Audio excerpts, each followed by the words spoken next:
Okay, great. Welcome to the District 33 webinar series. This week, we have David Lohman, who will be presenting. I do want to remind everyone, a few housekeeping items, that you will be on mute through the webinar. If you have questions, please go to the bottom of your screen and type them in the chat box. David will be watching, as so will I. If we miss your question, please retype it or let one of us know and we will get to it. I believe he's going to try to answer questions as we go. However, some questions we may address at the end. So just be patient as we work our way through this. With that being said, I'm going to go ahead and introduce him. Our presenter today, Dr. David Lohman, DC-DTM, has 28 years of Toastmasters experience and has seen clubs that seem to have that magic touch, and others that wonder what to do next. Today, David will give us an hour of golden nuggets that we can start using today to make sure that our members prosper as Toastmasters and have a lot of fun doing it. The title of today's webinar is Keep 'em Coming Back. David, I'm going to go ahead and switch you over to host.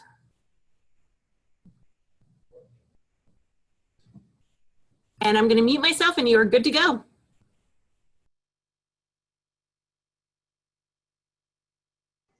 Can you hear me now?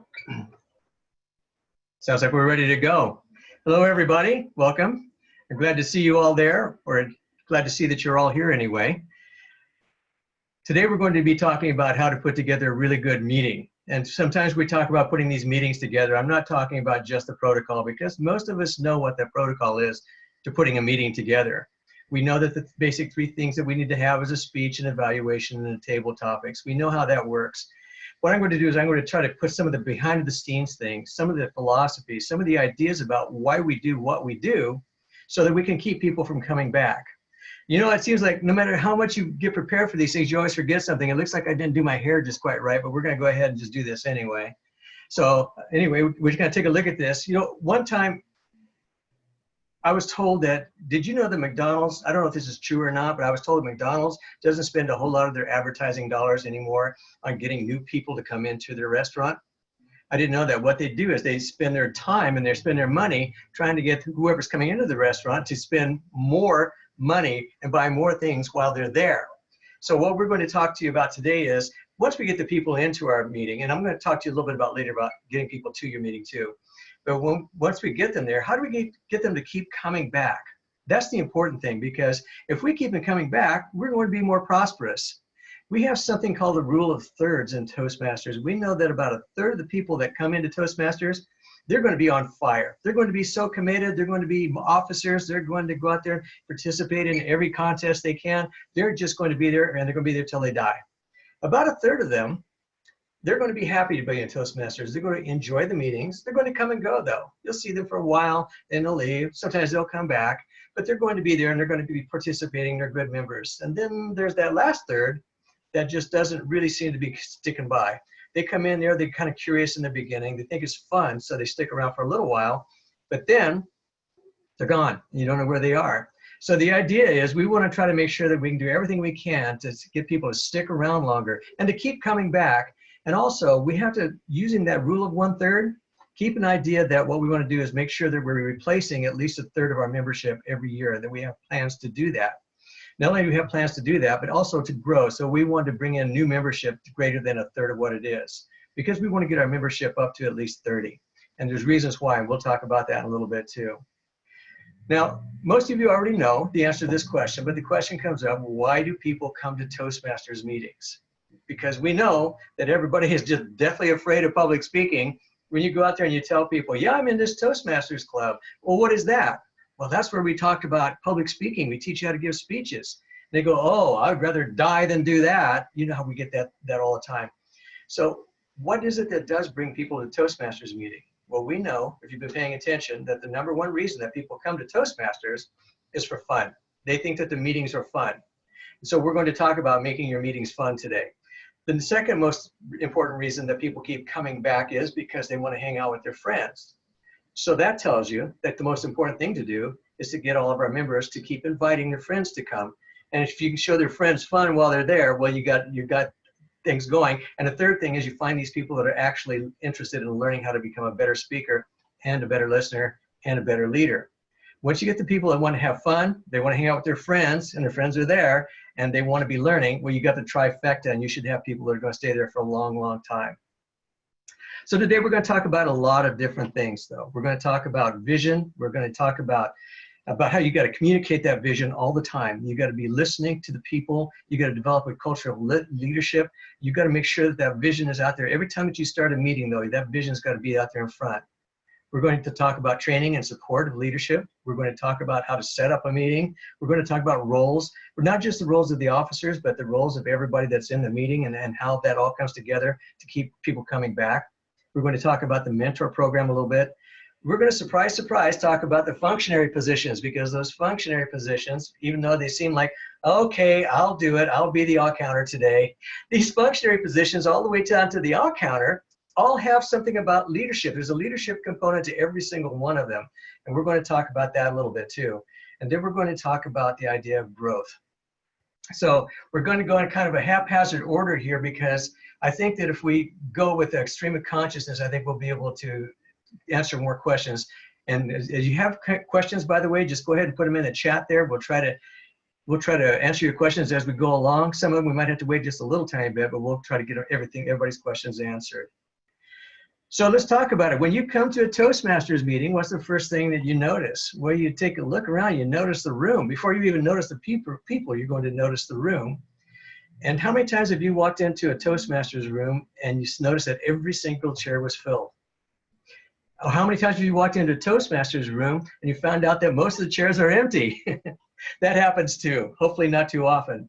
But sometimes we walk into Toastmasters rooms and we find out that we really have an inadequate venue. I was at a meeting not too long ago where the room was so small that they had 8 people in the entire room, and that was all the meeting was going to hold. And they were having trouble with growth. This is a club that we actually did put a club coach in. And the first thing we had to do was change the venue, because if you don't have an adequate venue, you're not going to be able to invite more people and get more people to join. And you always want to have more chairs than you have members present. That's just that you see that in any kind of organization where you want to bring in more people, whether it's a Toastmasters club all the way to a big church. You want to have more seats available, because if all the seats are filled, they're saying, oh, they're already full. We don't need to join. We don't need to invite people. And so that's as far as it's going to go. So make sure that you have a venue that's big enough, number one. Number two, make sure that it's well lighted. Make sure that it's got plenty of chairs. Make sure that the temperature is warm. Get there early. Make sure that the temperature is right. Not too hot, not too cold. Make sure that it's all there. And you set up your venue too. You know that. We know about how the sergeant at arms has to get there a little bit early and make sure that the whole place is set up. You got your banner outside the building, outside the doors. You got directions on how to get in there. When you get in there, everything should be on the table ready to go. You should have an agenda on the table. You should have your voting slips on the table, and anything else that needs to be done for that meeting that day. That should already be prepared. Because when people walk in, the first thing they see is that venue, and if the venue's out of order, they're going to think that this club doesn't really care. They're not that proud, and they're not going to be that proud about being a member, and they're not going to come back, or they're not going to invite very many people. You want to make sure that, so that way you want to make sure that your entire venue is all set up and ready to go. So now, we're talking about that agenda. Now, some of you may not even have an agenda. I've seen clubs where I walk in, there was no agenda ready on the table. Other times I walked in and I've seen clubs where the agenda was there, but they would already say things like, okay, who wants to do a speech tonight? And I'm wondering, what kind of leadership is it that they were taught? What kind of role models did they have in the past to where they're asking for a volunteer to be a speaker that night? By the way, we invented a new word in our club. It's called a speecher. So if you hear me talk about the speechers in your club, you know that it's something that we've already got the copyright on that one. So who wants to be a speecher tonight? If you ask that question on the night of your meeting or the afternoon of your meeting, or sometimes 6 o'clock in the morning, some of these clubs meet, it's way too late. The agenda needs to be put out well in advance. Now let's talk about that agenda a little bit. I'm so used to asking people, how many of you have agendas? But I don't see if a lot of people are going to raise their hands on this one, so we'll just avoid that question. But when you see that agenda put out there, everything should be down there. The speaker should be down there. Who's going to do the mission statement should be on there. Who's going to do the joke of the day or the parting thought? Everything should be filled.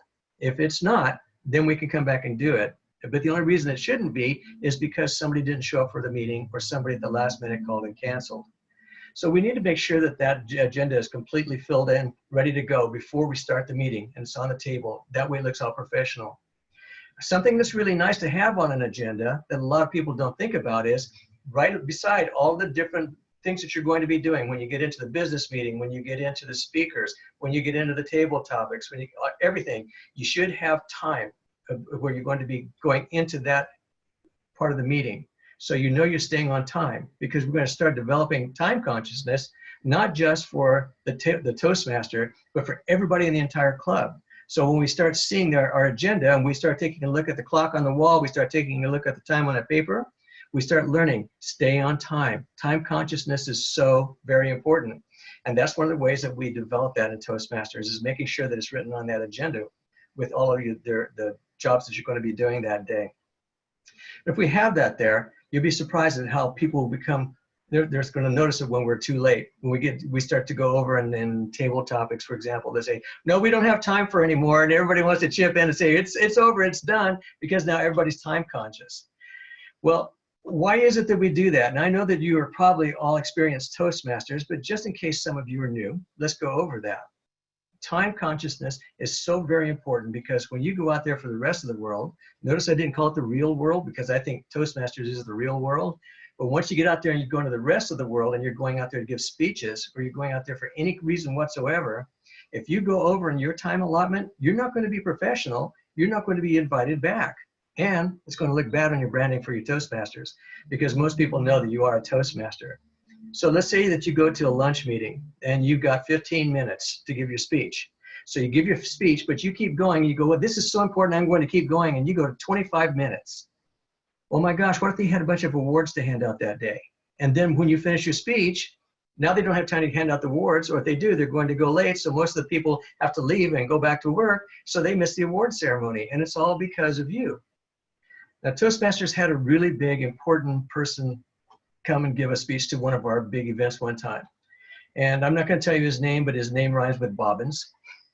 And so you can imagine who this guy was. And he went way, way over on at a Toastmasters event, because he thought he was that important.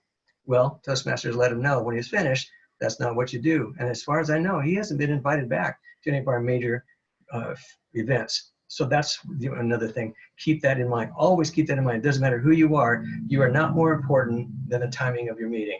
And we just have to keep that going. And if you think your message is that important, then you need to do one of two things. Either ask for more time, or you need to shorten it somehow. You need to do that way before you go in there. Make sure your banners are up, by the way. Everybody's got a banner. Make sure they have that. But let's just follow the protocol for the entire meeting, though, not just the timing. The entire meeting has protocol. And what we find is clubs that don't follow protocol, that just get kind of haphazard in the way that they run their meetings, that has an effect on people that come in there. And it's not just the new people either. It's experienced people that have been in your club 2, 3, 4 years. If you get a new leadership involved and all of a sudden you stop doing protocol and you start getting a little bit haphazard, they're going to stop coming, and you're going to drop in membership. And you're going to wonder why. You're also going to drop in invitations. People aren't going to be coming in, and you're going to wonder why. And one of the reasons why is because you stopped following the protocol. Now, I don't want you to be legalistic about the whole thing either. Just because you have a protocol that says we have to do these things at this amount of time, you still have to make it fun. You can't be the general that's got his thumb down on everybody all the time, that's trying to make sure everybody follows every single rule. You can't do that. You still have to be loose. You still have to have fun in your meeting and make it enjoyable. If it's not enjoyable, they're not going to come back then either. So what happens when somebody new comes in your meeting? I think that most people have new people coming into their meeting all the time. When that does happen, you have to have somebody at the door. And I was introduced to a new idea the other day. What if you have somebody that every week somebody's different, and they have on the agenda who your greeter is, and somebody is assigned to be the greeter. Now, I know that this is the job that could befall the vice president of membership, and that's good, because the vice president of membership needs to be on top of all of this. But if you've got a greeter that meets the people when they come in the door with a big smile and a big warmth, I mean, it's better than Walmart, right? And so you get the people coming in. Hi, how you doing? Welcome. How'd you hear about us? Find out how they heard about you. Who invited you? You know what? Joe's over here. We'll get you. Joe, come on, your guest is here. And you bring them in, make sure they know who it is. But when they come in, the greeter's job is to make sure that they sign in so that you know how to get a hold of them. And you give them some sort of a new person's package. Now, I don't like the big new person's package personally. Remember, this is all protocol, but there's nothing cast in stone. What I like to do is I like to give them something about Toastmasters. And you know, if you take a look on Toastmasters International, there are a lot of free things that are marketing tools, little brochures that you can get, and you write the name of the club contact on that brochure and you hand it to them. They'll look at that during the meeting. They'll take that home. But I think that if you spend $3 or $4 on a new member package that comes in just for the guests, I think that's a lot of money that sometimes we throw away. That's just my personal thing. But we do need to hand them something. We need to let them know that we thought about them enough to prepare something for them. Get that for them, and you get them to sign in. And then here's the deal: make sure you take their name, and you put it on the lectern up front for the president. Make sure the president has it all worked out so he knows where it is.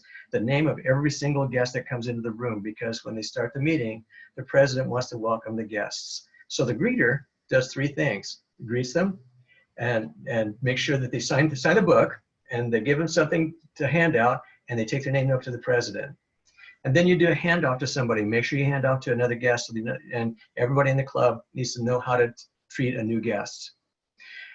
By the way, that brings me around to another point. When you first walk into the meeting, if your meeting starts at, say, 6 o'clock at night and you walk in at 6:01, well, that's kind of bad. That's kind of late. In Toastmasters, we want to be on time.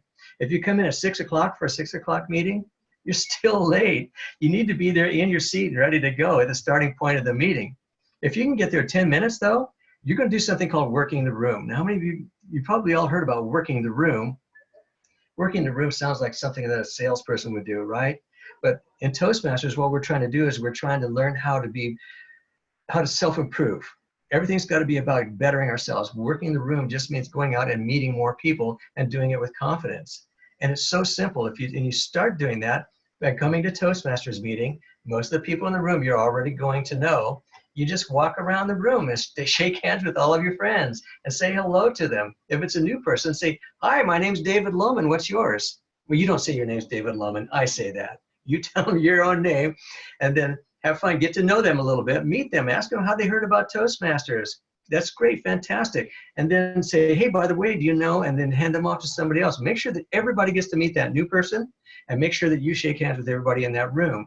Because if you start doing that every single week, let's say that you go out to a Chamber of Commerce mixer, or any other mixer for example, or you go to any kind of meeting whatsoever, you're going to want to meet people in the room. You want to meet them for all kinds of reasons: to make business contacts, to make friends, to make relationships, all kinds of reasons. And if you get comfortable and see how simple it is to meet people at the beginning of a Toastmasters meeting, then you'll know how to do that. But more importantly, you're making the people feel welcome when they come in there. And when you see that you're all doing that, you'd be surprised. And there are going to be people in that room that you've been Toastmasters with for 3 or 4 years, 5 years, and they're still coming up to shake your hand. It still feels good. Everybody's got to do that. So then the president starts the meeting. And when the president starts the meeting, he has the most important job, or she has the most important job, because he or she will set the tone for that meeting and therefore set the tone for the entire club. So when you're the president, you get up there, you've got to start that meeting with enthusiasm. You got to start it with some sort of energy up there that's a positive energy, to where you just get everybody involved and everybody paying attention. Hey, welcome to the Toastmasters Club, the greatest Toastmasters Club anywhere. And then you put your vision out there, the greatest Toastmasters Club anywhere, because here we learn, we listen, and we grow. And we're developing a culture of leadership here. Now see, there's a complete vision statement right there. And you get that every week, but you got everybody excited now. And saying, today we have some guests, and you introduce the guests right away. Now I know that I skipped the flag salute and all of that stuff, but you guys know how to do that. But the deal is that I want to impress upon you here. I want you to make sure that the president goes up there and starts that meeting with some enthusiasm and gets that tone going, because that's going to be how that meeting goes for the rest of the meeting. I know that we have some people that are just a little bit more laid back in their personality, and that's okay. But in Toastmasters, we're trying to grow. We're trying to become better speakers. We're trying to become better leaders. So we need to learn how to put that enthusiasm out there and make sure that people come in, and when you start that meeting, that you get that energy going. Otherwise, you're going to have a hard time everybody else for the rest of the meeting is going to have a hard time. But if you get the excitement going, you get the enthusiasm going, people will come back. And also that the president, every time when you start to do announcements at the beginning of the meeting, if nobody has any announcements, the president has to think ahead a little bit. You have to announce something positive, anything. I don't care what it is. Joe's wife had a new baby. Whatever it is, something positive, and make sure that you keep it that way. Now, before we go into too much farther, I want to talk about, well, I'm going to talk about some of the roles here. Let me tell you about the roles we're going to talk about. I'm going to talk about the Toastmaster a little bit and all the functionaries, table topics masters, all the way to the off counter. But let's talk about some of the things that we need to do, because this is a developmental procedure. Toastmasters is all about developing. When you first join Toastmasters, we develop you by putting you in there and helping you do an icebreaker. And from the icebreaker, you come all the way up to becoming a DTM somewhere along the line. Hopefully you do. And so everything has to be done for developmental purposes. All of these different jobs that I'm going to talk to you about later, I'm going to show you how they're all developmental in the way that they come together. But you have to have developmental goals for your club throughout the entire year. You have to realize that when you walk in there, let's say that you become president for the first time ever, your job isn't just to come in there and start the meeting and to say, okay, now here comes the Toastmaster, and then you're done. Your job is to have some sort of an idea of how you're going to make this club grow and prosper throughout the entire year. And so you have a lot of things that you have to do. You want to take a look at your leadership manual and go in there and find out about that Distinguished Club program. Most of you know what that is. Some of you don't, but you've got to find out what that Distinguished Club program is. And when you get your leadership manual, that's one of the first things that you need to do is find out how to do that. And the reason why is because if you got that Distinguished Club program going, you'll know that if you're making all your hash marks that you know that will help you to have a successful club. A lot of people don't know that. I talk to a lot of new presidents when I'm training them, and they don't know what a Distinguished Club program is. And I wonder about, well, what kind of training had your predecessors had, and why hadn't they taught you this? It doesn't matter why. If we get the Distinguished Club program going, you can't do that unless you've got enthusiasm and you're taking care of your club. You take care of your club, you'll get that. This is the club that gets you your distinguished designation, or your select distinguished, or even your president's distinguished. And so there are just 10 items that you need to fulfill. And if you get all 10 of them done, if you get 9 of them done, you get the highest award. You need to make sure that you have an executive committee or board meeting once a month at least. Now, I know that sounds like a lot for some people, but the only reason that it would sound like a lot to you is because somebody in the past didn't do it. But the reason you do that is because that way you can make sure that everybody knows exactly where you're trying to head with your club, to make sure your club is growing. You want to make sure that you're serving the needs of all of your members. You need to make sure that you have all your plans for all of your events that you have coming up. And we'll talk about the events in just a moment. But all of these things have to be covered when you have your when you have your executive committee board meeting. By the way, when you have your executive committee, your board meeting, you have to have an agenda. And when you have that agenda, make sure that everybody's got the agenda in advance. Email it to them, whatever you need to do. Make sure that they all have that. And then you stay on that as much as you can. Your board meetings should be as short as possible. You don't want to because you say we're going to do this for an hour, you don't need to take up a whole hour. If you can do the whole thing in 15 minutes, but you've got all your business covered, that's good. But a board meeting is where you're going to cover things like, when are we going to have our open house? When are we going to join the Chamber of Commerce and pay that money? All these decisions that you have to make as a board happens at that meeting according to the agenda. It's a good idea to talk to your members, to your board members before the meeting and say, is there anything that you want to have on this agenda for this meeting? That way, a lot of people will have things that are coming up. If they do have those things coming up, you can get it on the agenda for them, and then everything's covered. So I just got a note up here. I've never done this before where I had to read my notes as I was going along. That's kind of cute. So what are some of the goals that you want to have? Well, you want to have goals for membership. That's the big thing. You want to make sure that you have goals for membership, and you have your goals to make sure you get your Distinguished Club program. I told you earlier that I think your membership should be at 30. And the reason why is because, if you have a membership of 30, you're probably going to have somewhere between 15 and 20 people that show up at your meeting. How many people does it take to have a complete slate filled on your agenda? 14, I believe, right? It takes 14 people, and you want to make sure that you have people where nobody has to do 2 different things. So if you have that many people showing up and there's more people in the room, it's going to be more exciting. It's going to be more fun. And remember, the number one reason people keep coming back is because it's fun. And so you want to have as many people in the room as possible. And that's going to switch every week too. Not the same people are going to show up next week as we're here. So you want to make sure that you get as many people as you can. And once you get to about 30, you're going to see that your club is going to be doing pretty well. 30 sounds like a really big number to some people. Well, that's because maybe you haven't done it before. Other clubs out there have 40 members. So if you haven't done it before and you want some clues on how you might get it up to 30, give me a call. We'll talk about it. But you can get it up there, and we can all do that. And the more successful clubs we have, the better the community branding is going to be, the easier it's going to be to get more members into your club. I think that you should schedule all your open houses at the beginning of the year. And I like doing the open houses very early on. So we start the fiscal year in July. If you can do one in August and one in February, I think you're doing great. And here's why. Because you want to kick off your membership drives early. That's number one. But number two, what if you're coming up on May or June and you're just missing that President's Distinguished Award because you need 2 more members? Well, how are you going to do that? Well, you still have time to throw in another open house. So do something like that. Get that other open house in there, and you can still bring some other people in. But open houses isn't the only way you can do this. What if you have different theme meetings? And you can plan these theme meetings out in advance as well. You've got October 31st coming up. We all know what that is. So what if you have a Halloween meeting for your Toastmasters Club?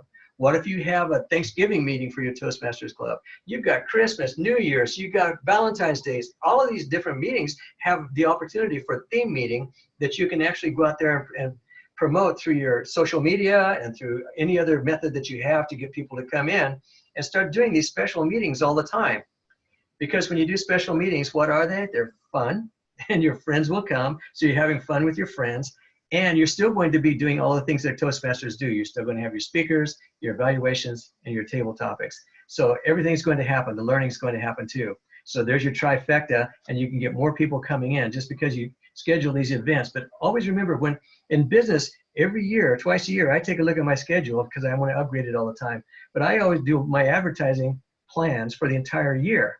I know what I'm going to promote in January and February and March. I know what I'm going to promote there. You can do the same thing with your Toastmasters. And you can do these every 4 to 8 weeks. You can have a specialty meeting. And if you do that, you'll start to see more people coming just for the specialty meeting. And it enhances your members, it encourages your members to bring in more invitees as well. They'll be bringing their friends in. Hey, we're doing this Halloween thing. Come on in. Hey, we're doing a Thanksgiving party. We're going to have food. Come on in. We're going to have a really nice meeting. The next thing I think you should plan is you should plan some leadership presentations. And I think that you should plan that at least once. And leadership presentations where you go into your advanced manuals is for you in legacy, but you know what I mean. Where you go in there and you'll talk about how to do evaluations. And somebody will give a speech, and it's a 12 to 15-minute speech or even longer. Sometimes it's a 20-minute speech on how to do evaluations properly, how to run a meeting properly, how to do introductions properly, how to do table topics properly. All of these things can be put out. If you do one of these at least once a month, now you're going to be educating your people. And a lot of times I've been talking to some of my members, some of the different clubs that I've been involved in, and I'll give them a little hint or a little encouragement. They say, well, why hasn't anybody taught me that before? And I'm wondering, well, why haven't they taught them that before? And I think that it's because they didn't take the time to do these leadership presentations. But these leadership presentations are really just gold. And so everybody should do that. But it's not just the leadership presentations there too. I think that on the same vein as a leadership presentation at the end of every meeting, you should do something called a Toastmasters moment. I know it's called a moment and a moment's over like that, but this is something that's going to be 1 to 2 minutes because you don't want to take up too much time. Time is important. But at the end of the meeting, you should have something every week where you teach something about how to be a better speaker, how to be a better presenter, how to be a better leader. It's just something quick. For example, you could say something, when you're talking and you're telling a story, and when you're telling the story and you have characters in the story, the characters never look at the audience. So the character will be looking like the child will be looking up at their mom, and just with one step, you can turn the other way, and the mom is looking at the child. And you keep your characters going back and forth like this, never looking at the audience until you want to make your point. Now see, that took me about 15 seconds. But what if you developed something like this and it took 1 to 2 minutes and you did that every week? And it doesn't always have to be the president. You can assign that to other people. I would assign it to people that have had a little bit of experience though. That's not one of those things that where a brand new person coming in would probably be qualified to give a Toastmasters minute. But that's one of those things that makes your club grow, and they're fun too, and they're interesting, because when people go out to the rest of the world and they give their speeches, they're going to be able to put that in there and they can use that right away. Excuse me. Sometimes we find that we have I like the 3-speaker agenda. Now that's going to be modified, of course, if somebody does have a longer speech. We all know how those things work in. And so if you have a 3-speaker agenda, we have a 1 hour and 15-minute time limit on our club meetings. We do a 3-speaker agenda, but because we have taught each other how to do the leadership of the meeting so well, we do usually six table topics with a 3-speaker agenda, sometimes more, once in a while less, but usually it's 6 table topics. And that's how you'll know if you're keeping your time managed right or not. If you can tell by how many table topics people did you get to give in their table topics. If you got 6 or more, you did a really good job. But what if you do have a cancellation of a speech? Now you got this 3-speaker agenda is kind of messed up, right? No, because what you need to do is make sure that you have all of your officers, every officer in your club, all the way from the president to the sergeant at arms, has a 5 to 7 or a 6 to 8 minute speech ready to go, to where when they get up there and they can teach the club what it is that is expected for a person that holds that job. Now this has a whole lot of different benefits, and I think that's pretty self-evident, but you're going to be looking for somebody to replace you next year, and if people know what they expect from you in your job presentation, then they'll know, hey, I can do that next year. I think I'd like to do that. And this is how you start to get people prepared. You're looking for somebody to replace you next year. That should be one of your first things that you should do. But if you have every member there ready to give a hip pocket speech, and all they're going to do is talk about their job, they could do that twice a year and it'll be just fine. And now you've got 7 people that can go up there and take care of that. I also think that the president should be ready to do a Moments of Truth twice a year. And I think that they should do that probably within the first 45 days. So when they start their club, their fiscal year on July 1st, by August 15th, the president should be in there and do the Moments of Truth. Now this is kind of what you're going to see with the area directors report. This is going to see, how does our club look to the newcomers coming in? How does it look to people that are seeing, are we running this club effectively? And so that's what the Moments of Truth is for. And I think that if the president's looking at that and they spend the time putting that together, then the president's going to be able to meet their Distinguished Club program, and they're also going to have a better foot up when it comes to do the club success plan. And by the way, that club success plan, that is so important. I've talked to a past division, well, she's a past division governor. That tells you how long ago that was. And she said she doesn't even like to do that. And I kind of disagreed with her. The reason I like that is because this is your plan. This is your business plan.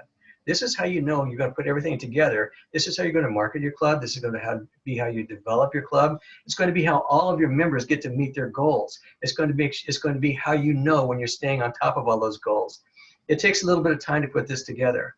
But if you assign parts of it to the different officers, everybody pitches in to put that together. When it all comes together, everybody knows and they have part of the ownership.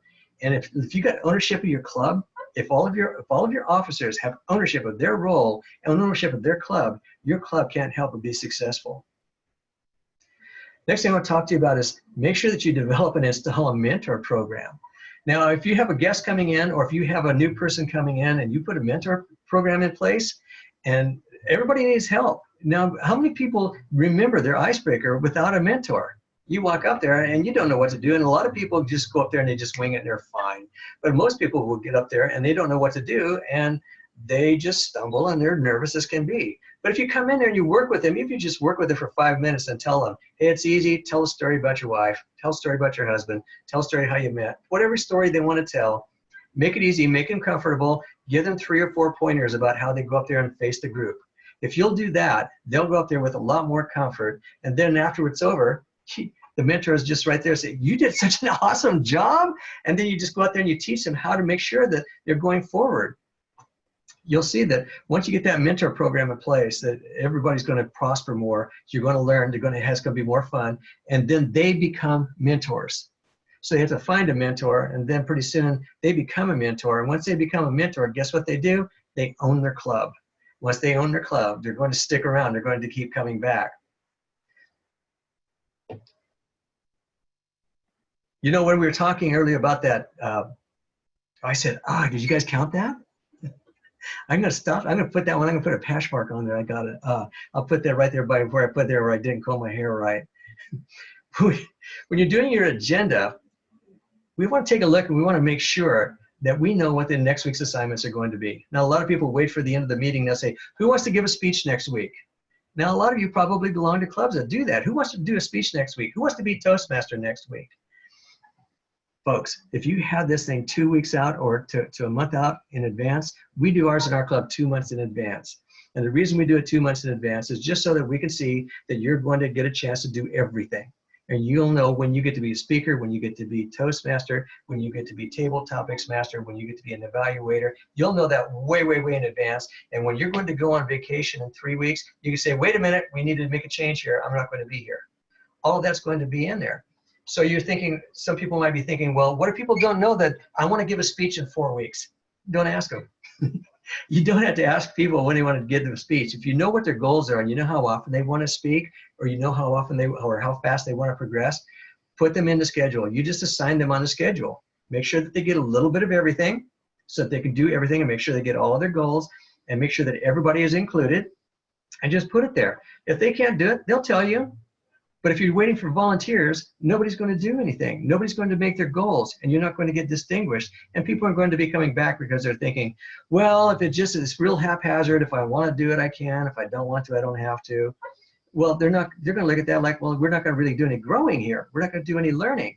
The big thing is you got to be growing and learning. So remember, fun, hanging out with your friends, and growing. Those are the 3 big things that keep people coming back. So make sure that you have that thing done, I say 2 months in advance, and make sure that they're there. Now, when you're doing that, at the end of the meeting, when you say, okay, next week's assignments are these.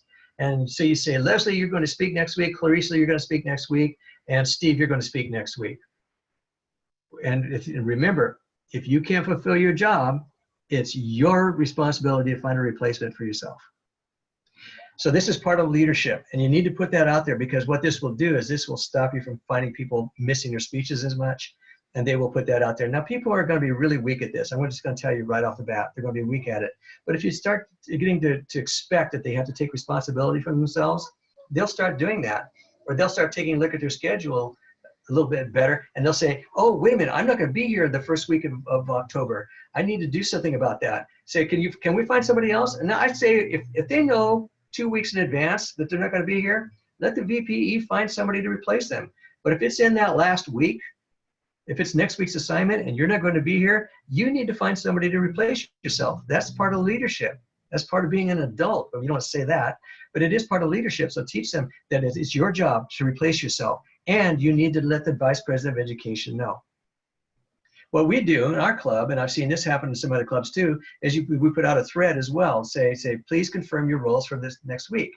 And at first they were doing a reply all where everybody's saying, I'll be there, I won't be there, whatever they're saying. They don't need to reply all. They just need to reply back to the Toastmaster. But the Toastmaster has to make sure that they're responsible to make sure that their agenda is filled out and all the spots are filled. We're going to talk about that in just a little bit here. I still have a little bit of time. The Vice President of Public Relations, this is an important thing here to get people coming back too. Everybody's got a camera. Everybody's got it. It's right here. We all have it, right? Wow, hey, there's a picture of me right there.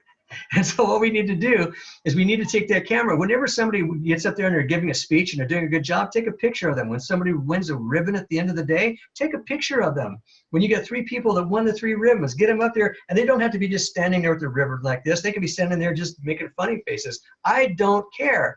Make sure they do it in front of the banner if possible, though, but get the picture of these people and show and put that out there and put something on your social media right away. And get that going, and then put something else. Put a little cartoon somewhere around 3 or 4 days into the week. Put something in there and get people to do that. And tell your members, make sure that you like the Facebook page for the club. And when you get something, make sure you share it. And you tell them this every week. I know that it seems like, well, I told him last week. You know, it reminds me of the good woman that asked her husband. She says, "Do you still love me?" And he says, "I told you when we got married, I love you. If anything changes, I'll let you know." You know, it's not going to be like that. You got to tell these people every single week to share what comes across their social media so that we can put everything out there for for the club to get as much exposure and branding as possible. So take all of those pictures and put as many as you can, and get it to where your members can put some things on there too. You'll be able to control it. If somebody puts something bad on there, you can take it off. But that, I've never seen that happen. But if your members can post something, that's going to be good. We have Joseph Skoda. We all know who that is. Joseph Skoda puts stuff on my club page. In fact, I can't get him off of there. He's always putting pictures on there. You ever go on vacation with that guy? He's always saying, here's my phone, take my picture. You got every 5 minutes, he's saying, take my picture. And then he posts it on my club page. What's up with that guy? Oh, Joseph, man, I'll tell you what. You make me pull out my hair. All right. Advertise any events that you have. Make sure that you advertise your events. We have an event coming up in Division A, right, Clarice? We have an event, and she's been advertising that. Leslie's been advertising that thing for 2 months already, and it's still not coming up for another month. Always advertise that stuff. Put some videos on there.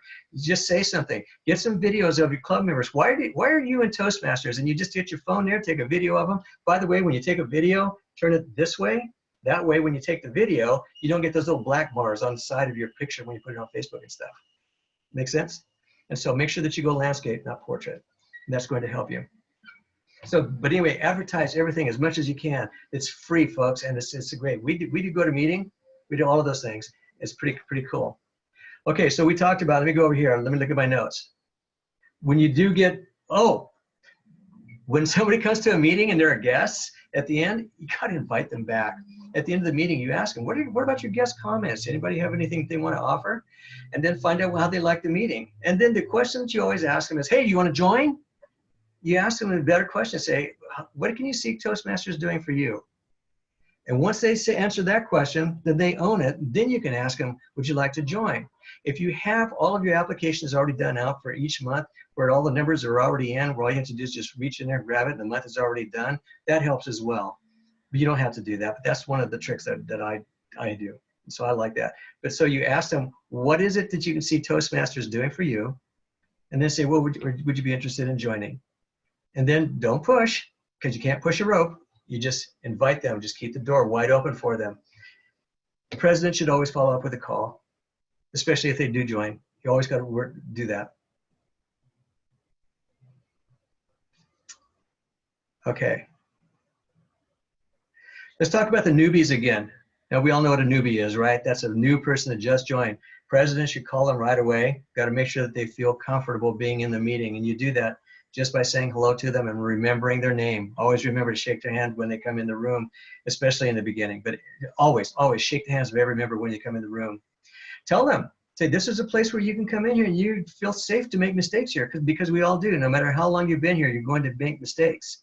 And this is where we're going to take a look at your strengths and your weaknesses, and we're going to build your strengths even bigger, and we're going to help you with your weaknesses. You want to make sure that you avoid that I'm not important syndrome that they're going to get. Now, how are you going to do that? Now, sometimes you see new members come in and they kind of shy back away in the corner in Toastmasters, right? But they do. They shy back away in the corner. How do you get them to stop thinking, oh, I'm not that important. It's not really, they're not thinking about me. It's really simple. You put them into functionary positions as soon as you possibly can. Start with the awe counter. And when you start with the awe counter, that's supposedly the easiest one. But do you know how many people don't hear the ahs? So if you have a helper sitting next to them when they're going to be the awe counter and they're first starting out, you go, hey, do you hear that one? Hey, there's another one. Do you hear that one? And you'll see that they start marking their little hash marks down. So that way you start putting them in, and then they get to get their little awe counters report at the end of the meeting. Now all of a sudden they've learned how to listen a little bit better. That makes me sound like they're crazy, huh? They learned how to listen a little better. That's a better one. Okay. And they get to be part of the meeting. So now it's none of this I'm not important syndrome anymore. Make sure that the new person has a mentor. Make sure that you know what their goals are. Make sure you help the new person get on their pathways and go out there and get started on their pathways.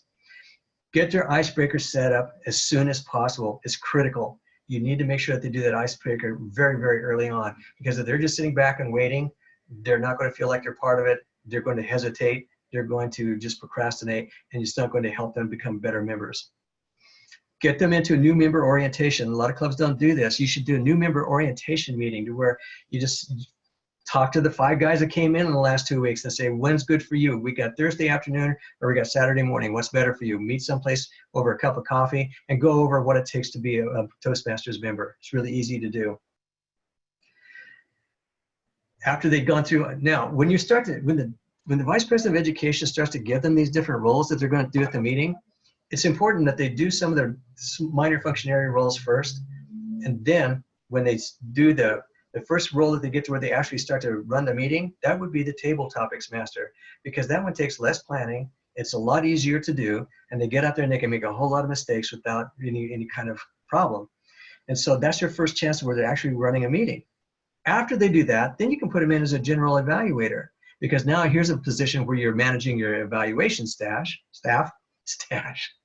You're managing your evaluation staff, and you're running that part of the meeting, and it takes a little bit more skill. But now you've had a little bit more experience, it's easier to do, and then finally you can be the Toastmaster of the meeting once you get to that point. So if you do it in that order, you won't be scaring them off, and they'll feel a lot more confident going in there. Make sure that they talk to their mentor before they do any role, even if it is just the odd counter. Now, what about the veterans, though, the people who have been around for a while? You got to stay on top of their goals, because if you don't stay on top of their goals, they're just going to be hanging out. They're not going to be bringing any new people in. They won't invite anybody new, and so they're just, we become dead weight if we're not challenged. We have to challenge ourselves all the time. I had a guy that's going to be reactivated. He's going to become a member again in our club. He's already got a DTM. He says, "What's this pathway stuff?" He says, "Well, why should I do pathways? I've already got all the books at home. Why should I do that? I just want to use my old books." And I said, "Because you got to challenge yourself." That's just it. You have to challenge yourself. You have to grow, and you're setting examples for the people that are newer members as well. So, hey, did you ever wonder why we clap so much in Toastmasters? That's got to cross your mind. I know it crossed your mind the first time you ever came to a meeting. You say, "Why do we clap so much?" You know, there are reasons why we actually do that. And the first one is because it teaches us to become a better audience member. You know, you can't be a good speaker unless you know how to be a good audience member. You've got to have that skill down. And one of the things that you do to become an audience member is you have to be encouraging to the speaker. Show them that you're paying attention to what's going on, and you give them applause when you come up there. It's really important. It shows also that your listening skills are improving, and it encourages the speaker, or it encourages the person giving the report. It encourages all the people when they're doing that. But another thing that comes along that people don't understand is, you know, what if you're going out there in the rest of the world and you're going to give a speech, and you go up there and you're thinking, "Oh, it's just me," and then they introduce you and you go, "Okay, it's just me," and you go up there and they start applauding for you, and you start feeling, "Wow, they're applauding me. I don't know what to do. I don't know how to take this." But if you're used to getting that applause from a Toastmasters meeting, when they introduce you and you're out there in the rest of the world, and they start to applaud for you, you expect that, and you're ready to let it die down, and you won't walk on the applause. You won't start talking before they're finished, because you'll know how to handle it. So it's really important to become an audience member so that you become a better speaker, and so that you can get used to that applause too. So, all right, so I talked about almost everything. So now I just want to talk about some of the functionary positions and how those things are so important, and how they're going to help you to bring the people back. What if you're just going to be an all counter? Just an all counter, that's nothing big, right? I already talked about how that teaches you to enhance your listening skills, and how it's your way of working into where you're going to be able to give that little report at the end, of where you start to stand up and become comfortable standing up and giving that report. It's really important. What if you are the evaluator? Well, the evaluator, you can't become a good speaker unless you can become a good evaluator. That shows that you have listening skills. That's where you learn actually to put together your speech. That's where you learn to where you say, "Oh, I saw this person do that. You know what? I think I'm going to try that in my next speech." Or, "You know, I saw what that person did. I don't think that that's very good. I want to make sure I never do that." The big thing is, when I see people saying "so" or "ah" and using all these words, that was how I stopped it. I didn't stop it because I was doing it. I stopped it because I saw what they were doing, and it was being pointed out, so I knew how bad it was to hear that all the time. So when the President of the United States does something like that, I go, "You need Toastmasters."